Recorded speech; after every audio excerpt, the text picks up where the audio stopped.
Subscribe to our channel by clicking the subscribe button. Click the bell button and enjoy the latest uploads from our channel.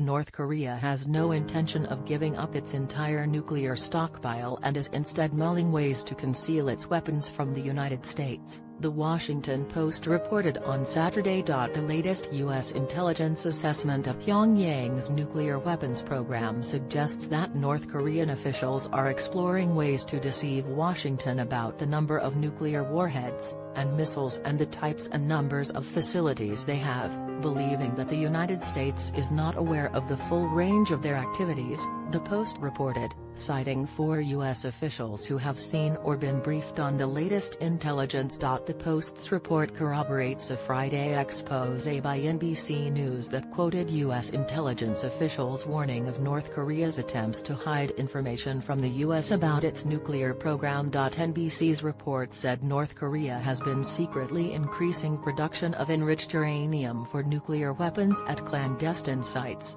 despite the vague promises made by leader Kim Jong-un during his June 12 summit in Singapore with President Donald Trump to work towards denuclearizing the Korean peninsula. The North Koreans may have made a public show of destroying a main nuclear weapons test site before the summit and halted nuclear and missile tests, but there's no evidence that they are decreasing stockpiles, or that they have stopped their production, a U.S. official told NBC. There is absolutely unequivocal evidence that they are trying to deceive the U.S. Another U.S. official cautioned work is ongoing to deceive us on the number of facilities, the number of weapons, the number of missiles. We are watching closely. After President Trump's historic summit with Kim Jong-un, more than a dozen U.S. intelligence officials tell NBC News that North Korea is pushing ahead with its nuclear program. Janice Freyer has the details.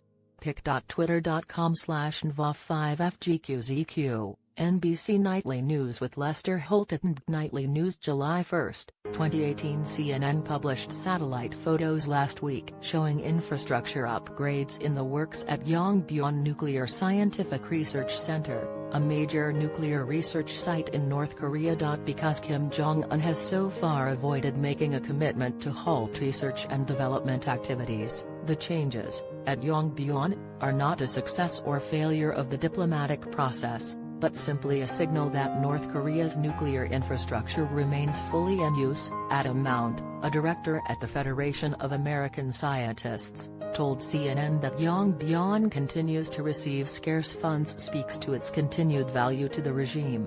There is little indication that North Korea has halted research, development, or production of nuclear systems even as talks continue, Mount said. The reports of Pyongyang's business-as-usual nuclear program come despite Trump's post-summit boast that North Korea was no longer a nuclear threat. I do trust him, Trump told ABC News of Kim in the hours after the Singapore summit, adding that the North Korean leader will be denuking the whole place. I think he's going to start now. Just landed, a long trip, but everybody can now feel much safer than the day I took office. There is no longer a nuclear threat from North Korea. Meeting with Kim Jong-un was an interesting and very positive experience.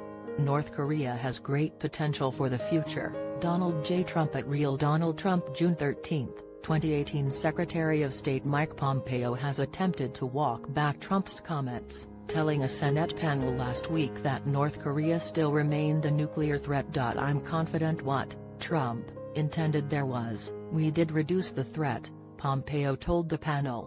I don't think there's any doubt about that. When grilled by lawmakers about the specifics of the administration's denuclearization plan for North Korea, Pompeo said he was not prepared to talk about the details of the discussions that are taking place.